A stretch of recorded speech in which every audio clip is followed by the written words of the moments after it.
The Spurs take on the Phoenix Suns tonight, and let's go ahead and applaud the newest members of the Basketball Hall of Fame. You are Locked On Spurs, your daily San Antonio Spurs podcast. Part of the Locked On Podcast Network, your team every day.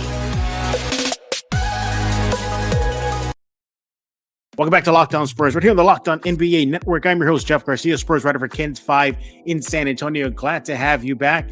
Hey, the Spurs, the season is winding down super fast. They got a game tonight versus Phoenix. We're going to go over that game. It's on the schedule, people. We got to do it, all right? But we'll talk about it. We'll try to preview tonight's contest versus the Suns and then dive into the big news. The San Antonio Spurs will be dominating another class heading into the Basketball Hall of Fame. Popovich, TP, Pau Gasol, Becky Hammond, they're all going in. We're going to talk about them and some angles, why some of them are in now, perhaps some were long overdue. Is one a first ballot Hall of Famer, and much more right here on Locked On Spurs. This episode is brought to you by Game Time. Download the Game Time app, create an account, and use code LOCKEDONNBA for $20 off your first purchase. Last minute tickets, lowest price guaranteed. Who is joining me today right here on Locked On Spurs? He's back, everybody. He got a great reception on his debut, so we decided to ask him back. He is Nick Mantas. He's formerly worked as a sports anchor over at KTXS in Abilene and in my old stomping grounds, and his old stomping grounds now in Lansing, Michigan, and WLNS-TV for 3 years, covering Michigan State and the University of Michigan. Welcome back, Nick. Thank you. Thank you for having me back. It's a pleasure. You got a lot of applause after your debut, man. Kudos. I am absolutely just, floored with appreciation. Because, before I came on last time, you told me that, Spurs fans will definitely be very weary of things you say and let you have it if you don't come correct. So I had to make sure I had everything in front of me, had all my research in, and I'm glad to be back and glad to have such a warm reception from such wonderful fans and not just of your podcast, but of the Spurs organization. Yeah, exactly. Yeah. Follow him on Twitter right now, everybody, at Nick Mantas. It's NICK_MANTAS. By the way, I did ask him before we recorded if I was pronouncing it right, because I felt bad the last time you were on, Nick. I said, I saw an A. There's not an I in there. Right. Like, so Mantis or Mantas? So I'm Greek, and so it's technically Mandas is how you say it in Greek. But since it's all been Americanized, everybody just says Mantis. So it's fine, just Mantis, Nick Mantas. So I had a friend of mine, roommate of mine, and out in New York City, and he was Greek as well, and he he have this story. He would always tell me, hey, because he played college ball. And he would say, hey, when I was in college, they would say, oh, pass it to the Greek guy. And then after he graduated, he continued his pro career in Greece. He played for a EuroLeague team in Greece. And then there, now mind you, he's Greek, just like you, 100% Greek. And over there, they said, hey, pass it to the American. So he said he can never win in this situation. But that's how it goes. Yeah, that's how it goes. All right. So Nick, we got to do it. We got to look at tonight's game. I know everybody. It's on the schedule. The season's already over. It's a wrap. Nevertheless, Spurs-Suns tonight. Hey, Nick, they won in overtime versus the Kings, no less. I know. But with again development being the key for these last few games, what do you want to see tonight versus the Suns? I'd say more of that development, like we've mentioned, huge win over the Kings with the overtime win. You see that, guys like Julian Champagny, who got that 26 points in the overtime win, most points by a two-way rookie. An absolute amazing performance from him. Guys like Doug McDermott, just the shooting performances from these guys. Champagny went 64% from the field, 4 threes, 4 from 5 from the line. I mean, this guy was really, like we've been mentioning, it's right now it's an audition for these younger guys. How can you show that you have an opportunity to have a spot as you move forward throughout the rest of these last 4 games and having an opportunity to go up against another talented team like the Suns? It gives guys like Champagny and other guys more of the development and more of the excitement of these younger talent to really show out when it comes to offensively. We know defensively there have been struggles across the NBA this entire year. offensively, can you really push it? Can you, be able to hang with, a team like the Suns that likes to put up big numbers and unfortunately not play a lot of defense either. So Right. this could have the possibility, if you have a performance like you did against the Kings, to be another type of shootout. And if it comes down to that, it'll be interesting to see the last couple of minutes of this upcoming game against the Suns, if the Spurs can really push it when it comes to hanging with a talented team like the Suns.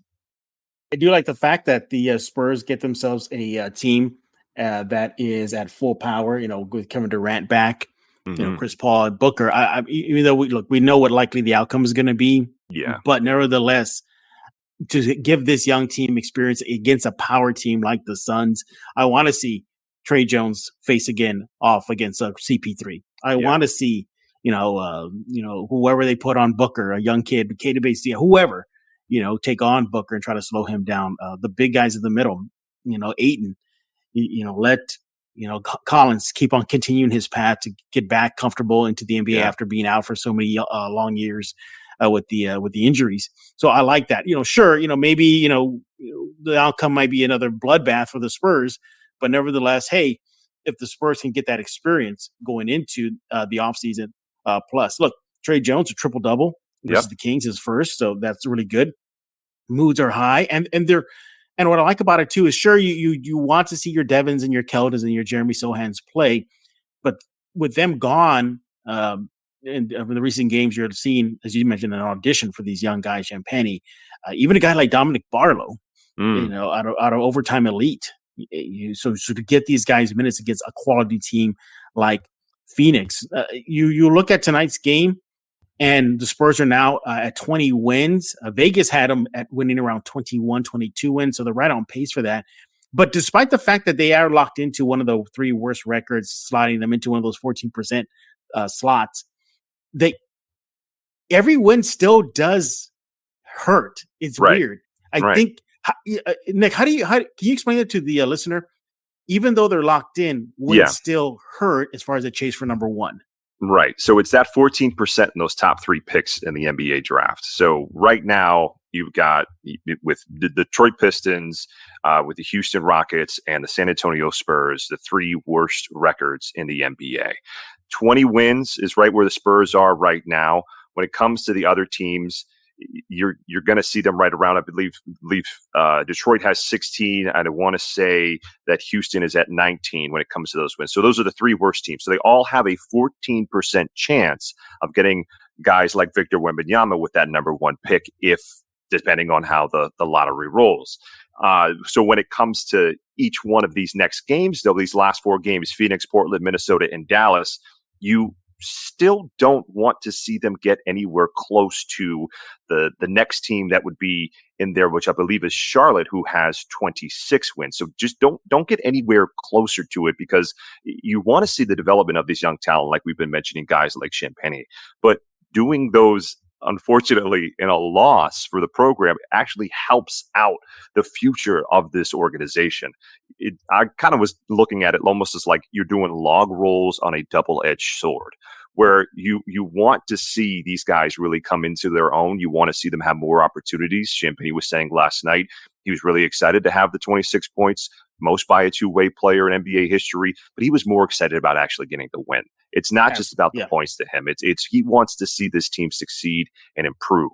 But when it comes to the organization, when it comes to the future, it unfortunately is going to hurt the Spurs if they, for some reason are not able to get that number one pick, depending on how the lottery goes. Like we've been mentioning, it is still 14% for each team at the top, but there is a higher chance, or there's more, not a higher chance because it's all 14%, but there is the possibility of it like leaning towards not actually getting to where you want to be.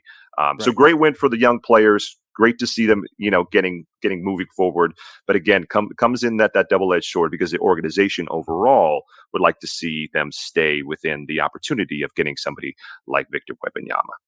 And of course, if you saw the recent highlights from Wembanyama, literally taking a three, missing the three, but taking one leap from around the three line for a putback dunk. Yeah, that should get a lot of Spurs fans excited.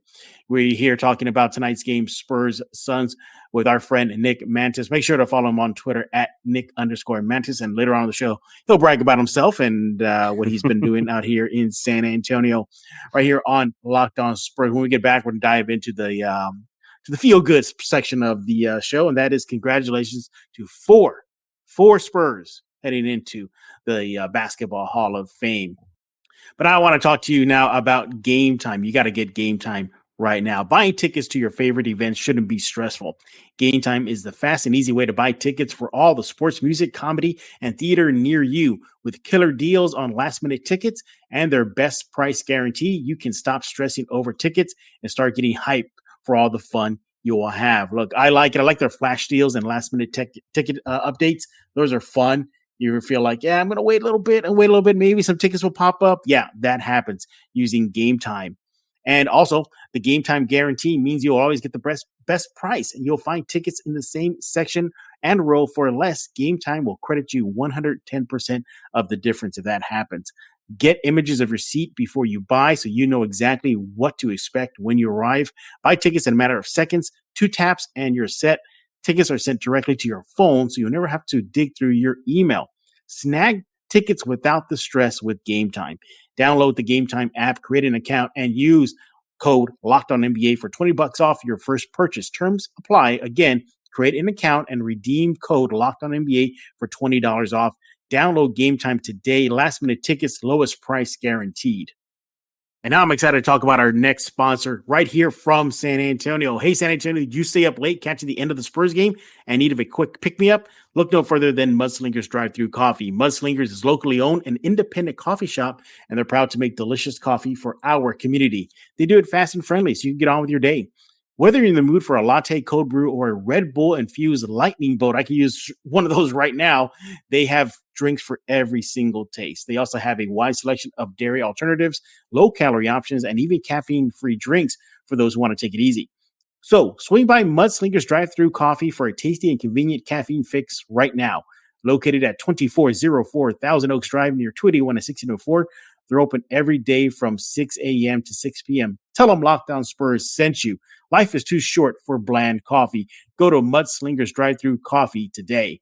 All right, let's go ahead and bring him back. He is Nick Mantas, and make sure to follow him on Twitter at Nick_Mantas. That's Mantas.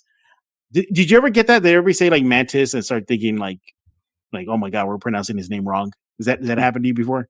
Sometimes people, I always get the jokes when you're like in middle school and like high school, they call me like praying mantis and stuff like that. And, it's, or like with my first name, Nick, they used to call me Nickelodeon back in school. So yeah, I get it with both names and stuff like that. But if somebody said it wrong, I would just be like, oh, it's just Mantis. It's fine. Yeah. I might start calling you Wedge because I loved the image you sent me. When I said stand by, and I get the stand by, and I get Wedge in the X-Wing fighter. Love that one. We are talking about your silver and black right here on Locked On Spurs. And right now we're going to talk about the big news for the silver and black, and that is dominating Hall of Fame class 2023 Basketball Hall of Fame for your silver and black. Coach Popovich, Becky Hammon, Pau Gasol, Tony Parker, all in. They're going to be enshrined in basketball immortality. Let's talk about the obvious one, Nick, and that is Popovich. He could have been in a long time ago. Coaches don't have that retirement requirement. They can go in as long as they get nominated. But he's in. No brainer. We get that. But I want to ask you, Nick, is this it? Could this be the final? Could this be the perfect microphone drop for him to say, you know what? I've been there, done that. Time for me to sail off. I think it really depends on the offseason for him. He's going to take some time to probably, drink a bottle of wine by himself and have some thoughts and go into his off season and see what he wants to do. But when it comes to what he's been able to do throughout his time, I mean, like you've mentioned, it's a no-brainer. Most wins by an NBA coach in the history of the league. I mean, it makes sense to think about him being inducted into the Hall of Fame as a way for him to bow out. But he's mentioned, not just recently when thinking about the Hall of Fame, but also when it comes to thinking about the end of his career. He was going to listen to his own thoughts and his own, the voice in the back of his head that tells him that he doesn't want to ask guys whether or not they can stop somebody from cutting back door, or whether or not they can, play a lot better defense. If that he doesn't have that fire, that urge to tell these younger guys and coach them in the way in which he wants to, and the fiery nature that we know that he has in him, if that isn't there anymore, then he'll call it. But it's not. He's not the type of guy to probably want to go out with some huge goodbye tour in announcing in the offseason that this next year would be his year. So if it's going to be Pop style, it's most likely going to be away from everybody else, most likely during the offseason, and he'll get a better time to think about where he wants to go and what he sees as far as the players that they're able to bring in and the draft that they'll possibly be able to have, and how he could shape this team or let it go off into the future. So that's why, unfortunately, it's a very, kind of distant view towards the future of his career, or, as a head coach. But I think it's good for us to let most players, especially most coaches, enjoy their off season so they can have some more time before we speculate about, this is it. This is where he's going to be going, because he's a Hall of Famer now. Yeah. Absolutely. The players definitely don't want to see him leave. Zach Collins said recently that selfishly he wants to see Pop back. Keldon, same thing. Keldon, showered praise on him, saying he wishes that everybody could experience the full Popovich experience, being with them as often as they are. So players want him back. I mean, hell, Steve Kerr during the recent game versus the Warriors said that he really thought that last season was Pop's farewell, and he was surprised to see him come back. So, Pop stays in shape. He talks about walking a lot, the treadmill. He shows no signs of slowing down. No physical things bothering him. I think wasn't ailments. No ailments. Yeah, wasn't it Phil Jackson? I think Phil Jackson went through that when he was contemplating retirement. He had a back issue. Towards the end. He had a little, unfortunately, kind of looked like he was a little bit of like in a booster seat or something, on the bench there. As tall as Phil already is, I mean, he didn't really need any more help there. But but what's interesting as well is that I've actually heard from people around town and just talking with different people that they might see, him retire, Coach Pop retiring, as a possibility for the organization to move forward. So I would really ask probably Spurs fans that are out here listening to this, what do you guys think? Do you think there's a possibility for Pop to move on? Would you want to see Coach Pop move on, or do you feel like the players do, where, it's an honor to be coached by him, and this young group still needs him to be there when it comes to their development moving forward? It'd be interesting to hear. Who knows? I mean, the Spurs do win the lottery or even get number 2. Yeah. That may rejuvenate him. Be like, oh, I get a chance to coach Wembanyama, and really, sail off feeling good about the organization that I gave him the Pop, season taste, to get his career going, even for a guy like, Scoot Henderson, Brandon Miller, whatnot. So, it's interesting. I still don't know. I don't think anybody will know until we see that press release or, an image on the Spurs website, a la Tim Duncan, where he just left the image of a letter saying adios. There, we've seen this before, like looking for signs if this is not, or this is their final farewell. So I'll give you an example. Tim Duncan, when he exited the game versus Oklahoma City, which was his final NBA game in the playoffs, he put his head down and pointed to the sky, number 1, and that was it. Popovich did something very similar. At the last home game in San Antonio, during pregame introductions, he stared at the 5 banners for a good 2-3 minutes and just couldn't keep his eyes off it. So was he reflecting like, man, look what I've done? Popovich always said, too, that he would always bow out when Tim Duncan bowed out. That didn't happen. He said he would bow out after he would honor LaMarcus Aldridge's time in San Antonio. That didn't happen.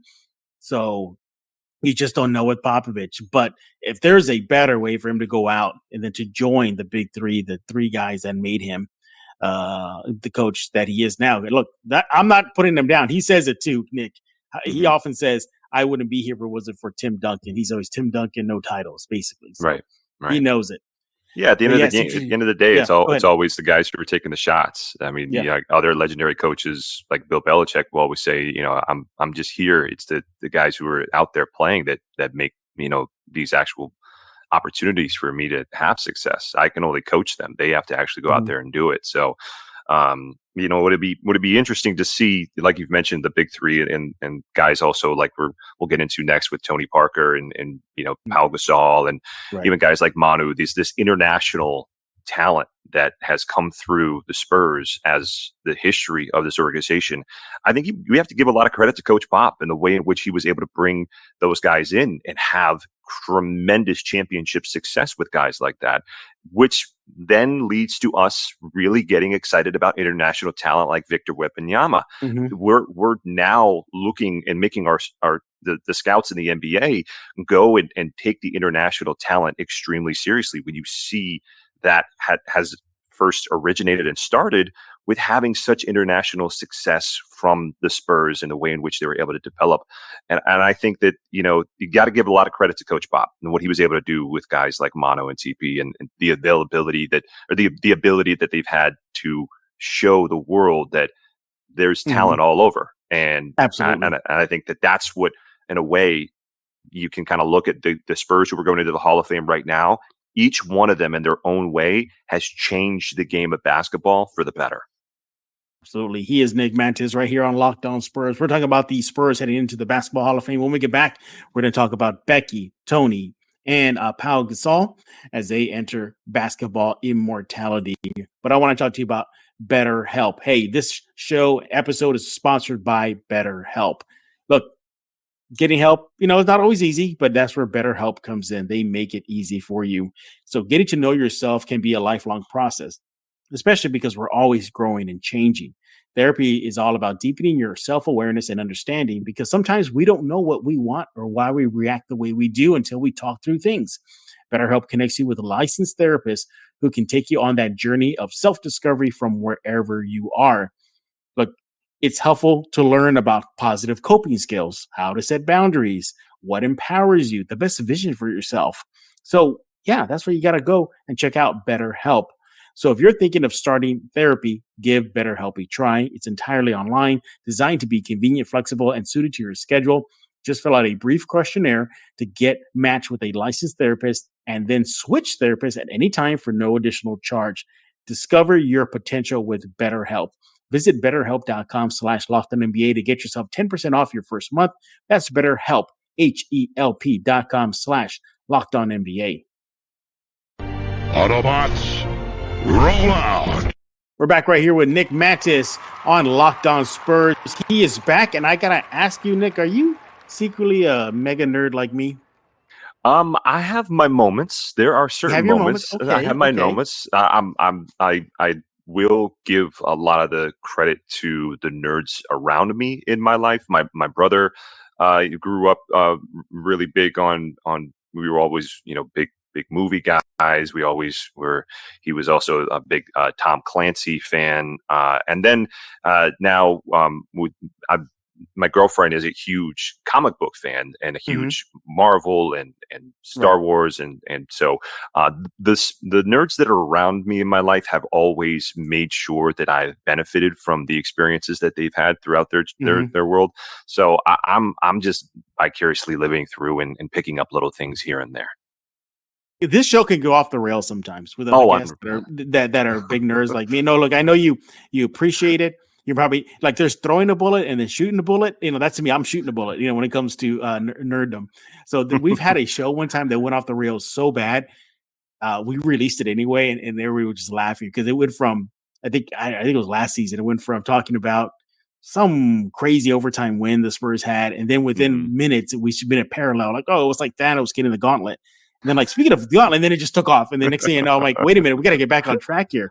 So we'll try not to let that happen here with Nick. Right, we'll reel it in. We'll reel it in, definitely. Yeah. Yeah. So Nick, Becky Hammon. Yeah. And I think the word is finally, because she has been nominated time after time after time. I'm going to guess this is about her fourth, fifth nomination. She's finally in. Yeah. It begs the question why. I guess she's a coach and a player, and maybe that helped. But still a little baffling for me, Nick.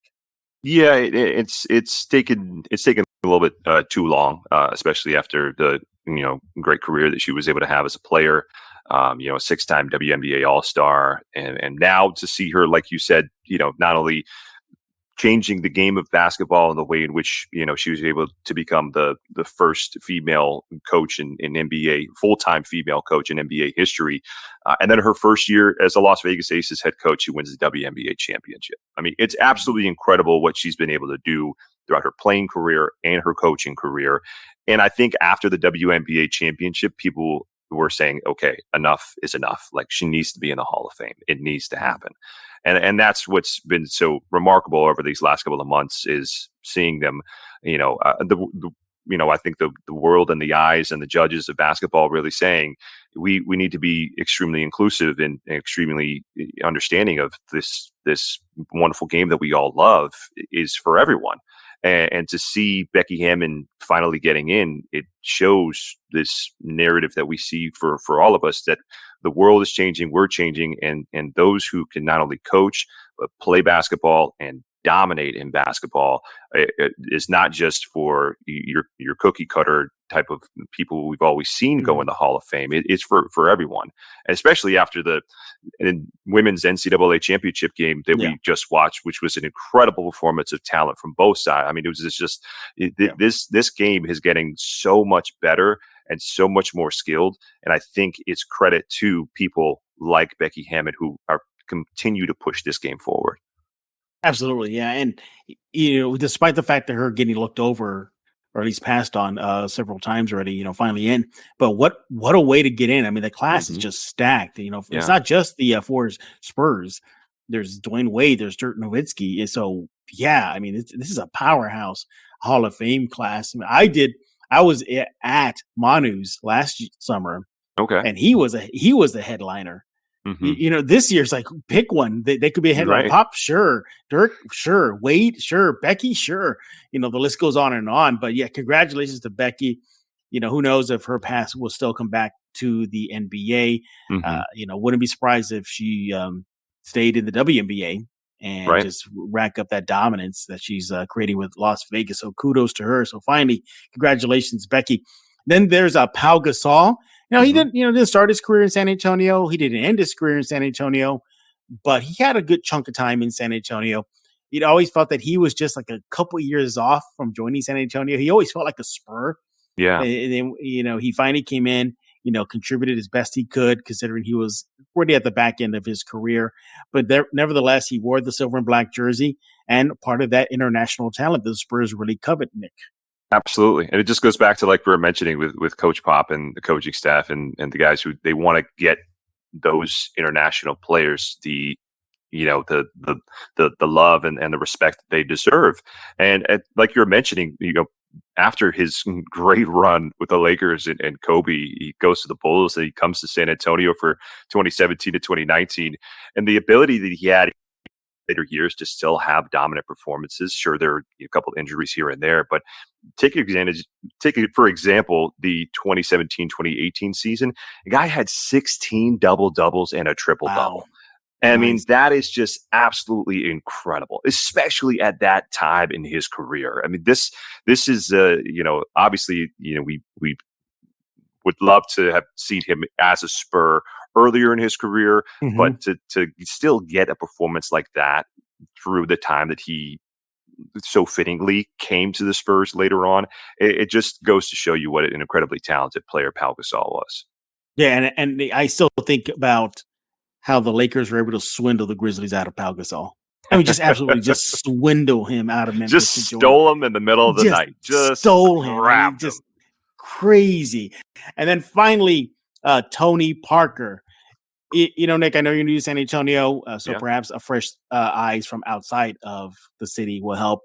But when it was announced that Parker was nominated for the Basketball Hall of Fame, there was a kind of a good segment, a good chunk of people saying that he is not first ballot worthy. That people were saying, there was actually people saying that they would be surprised if he gets in the first ballot. Here we are. He's a first ballot nominee and he's now elected. He's going in. to hear that, Nick, are you a little stunned to even hear that that was kind of a talk here, even in San Antonio, whether or not TP was a first ballot now, Hall of Famer? Well, as a new resident of this area, I will say from the outside looking in, unfortunately, there's a lot of people who don't necessarily like Tony Parker, period. And that has to go with his social situations outside of basketball and what he did with his, former man.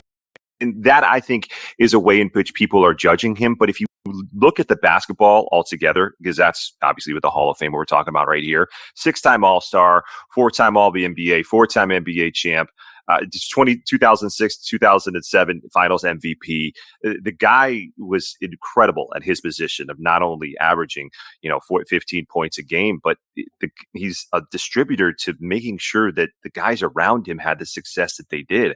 Incredible point guard that really, I think, changed the game when it comes to looking at guys, that may be a little bit more on the smaller side who are able to distribute and have the speed and the passion that you see with guys now like Trey Jones getting a triple-double just the other night. I mean, it's just more and more we see guys like Tony Parker, who I think, again, if we had to put a neon sign on top of this, the Spurs that are going into the Hall of Fame this year, it's that every single one of them in their own way changed the game of basketball for the better. And I think Tony Parker, basketball-wise, was incredibly talented, regardless of what anybody thinks about him when it comes to things that he did outside of basketball. I think he as a basketball player, deserves to be in the Hall of Fame. Even if he never stepped foot in the NBA, I think just his international career could get him. Oh, yeah. Absolutely. Just what he did for Team France and just the French basketball is just incredible on and off the court. You say what you will about him, personal life off the court. Sure. But basketball wise, off the court, he's done well to promote the game of basketball, whether it be opening up boys and girls clubs in France, basketball clinics, basketball gyms, and then of course representing France in the Olympics, and then of course the Euro tournaments and whatnot. Mm-hmm. So, but combined with his NBA record and / resume, to me it was a no-brainer. I was a little shocked that even some, not all, just some Spurs fans were saying, "Nah, he ain't a first ballot." I was like, you guys out of your mind. And that was my first thought. You guys out of your mind. Do you not see what I see? Did I miss something? Is there a box that he didn't check to get in? Just something. But no, what he did in a Spurs uniform was incredible. And I always forget he was one of the best forgotten point guards in the era of the point guard when he was playing. And back then, he's still playing, but it was CP3, Deron Williams, Jason Kidd, Steve Nash. A lot of love was given to those guys, but Tony Parker was the one racking up titles. Tony Parker was the one racking up wins. Tony Parker was racking up an MVP Finals trophy because it wasn't all about Tony. Right. Go back to that again. It's not he didn't want it to just be let me get my 25 and 10. Like I need these other guys. I need Tim Duncan. I needed Manu. I need them to all come together so we could win these championships, which is why. It goes back to team basketball and the things that the Spurs are known for. And I think that it was just a beautiful game to watch when he was playing. Right. Do you think that what may have, got that debate started, whether he's a first ballot or not, was because a guy like, I'm not knocking him, he definitely had a great career, but a guy like Tim Hardaway got in last summer. To me, Tim Hardaway, good player, but I don't know if it was that level. But Tim Hardaway got in. But still, even if you compare the resumes, it's still Tony Parker by a mile.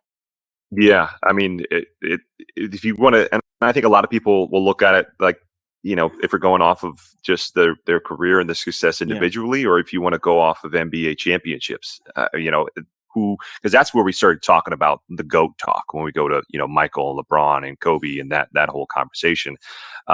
Because if you have, like a Tim Hardaway was a 5-time All-Star, 5-time All-NBA, average 17 points a game. I mean, these guys have the ability to really change an entire game. And if you're going to let, Tim Hardaway in and you don't consider Tony, then I think we have a problem. And so I think, there's a lot of people who, maybe, don't maybe overlooked Tony because of the team basketball and because of the way in which he played. But, I definitely see it as, like, as you were mentioning, extremely well deserving given what he was able to do. And if you want to go a step beyond that, when Manu was nominated, there was a segment of just NBA notables saying that they didn't know if he was first ballot. It was crazy, Nick. It was. I mean, I maybe I can understand a little bit with TP, but Manu, for me, I was like, you guys are just out of your mind. But hey, he's in.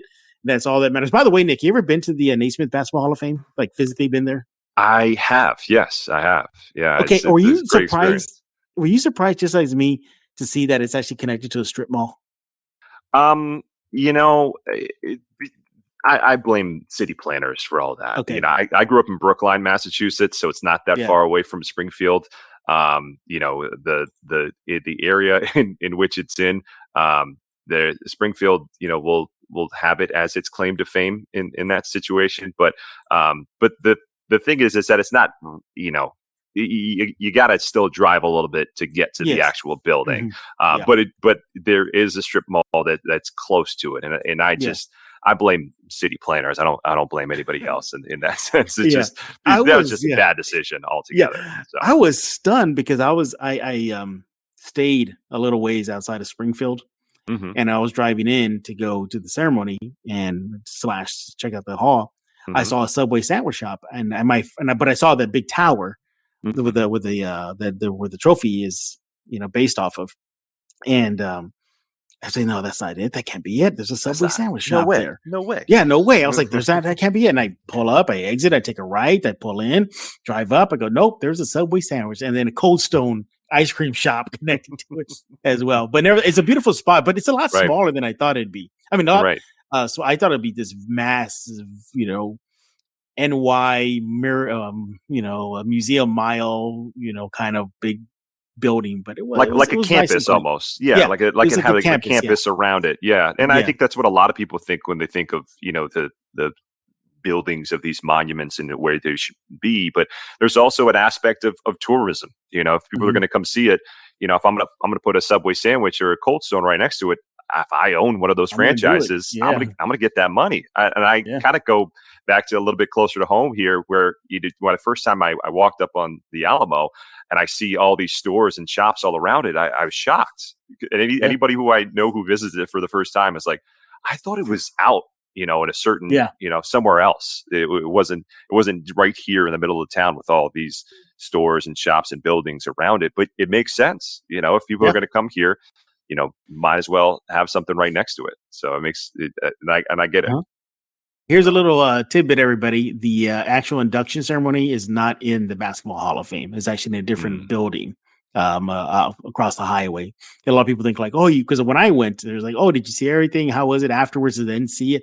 I go, no, you got to drive. They're like separate buildings to go to. And one's like go to the other one. Theater. Gotcha. Yeah, one's a theater and one's in the Basketball Hall of Fame. But congratulations to Becky, Tony, Pop, and Pal. Well-deserved. They'll be enshrined into basketball immortality this summer. We'll have it all covered right here for you on Locked On Spurs. Nick, it's that time that we all look forward to when you brag about yourself. We love this. We love this moment. What is cooking? What you got going on? How can fans interact with you? And especially your IG. I didn't realize you bring that kind of game on the IG. Oh, I appreciate that. I didn't know you're like that level. Nick, tell us about it. Oh, I don't know if I'm that level, but I definitely want to make sure that I'm on all platforms and getting things to where people can see not just my personality, but the ability that I have to voice how we feel about whether or not your team tank or your team not, just to have fun at the end of the season for the Spurs. And one thing that I posted was, you get the win over the Kings, but why? Because, you're still going to have that 14% with the possibility of getting the number one pick because you have one of the 3 worst records. But I wanted to just kind of show it's like, but just stop winning. It's pretty much locked in at this point with these last 4 games. But, if you could stay right in there and you can have that percentage right where you need it. I mean, it's it's good for improvement and it's good for excitement moving forward. But just keep it right there. We don't need any more wins. Yeah. So, like you mentioned before, this episode, my Twitter, Nick_Mantas, always tweeting out different updates on things that I'm working on. There was a great journalism conference that I was at this past weekend for the Society of Professional Journalists, and then I'm always posting different videos and updates on my Instagram, which is at Nick Mantas TV. And then start revamping my YouTube page that I have, which is also at Nick Mantas TV. So freelancing and doing a bunch of work here in town. And if you are able to see me around and want to come say hi, don't be shy. I'm always friendly with meeting new people and talking some game, talking some Spurs, and talking just sports in general. So. My experience over this last 4 years as a sports broadcaster has really lent me opportunities to learn from all different kinds of people and talk all different kinds of sports. So really excited to be here in town, as I've mentioned, and to continue covering all of our teams in this area. Absolutely. Yeah, absolutely. Obviously I applaud Nick with his IG stuff because I don't do that. Right. And then I just don't have time for that. And so when I saw Nick doing his thing about the Spurs winning against the Kings, I was like, have I had time to do that? Have I just had time to do that? That'd be awesome. But once again, make sure to follow Nick on Twitter at Nick_Mantas, MANTAS. And subscribe to Locked On Spurs wherever you get your favorite podcast, Google Play, Stitcher, iTunes. The list goes on and on. And for your second listen, check out Locked On Game to Game. Every NBA recap, result, box score, whatnot, they got it all covered for you at Locked On Game to Game NBA. One more thing about Locked On Spurs, is also on the Ken's 5+ app. So for Nick Mantas, I am Jeff Garcia. We're putting in a lock on this episode of Locked On Spurs.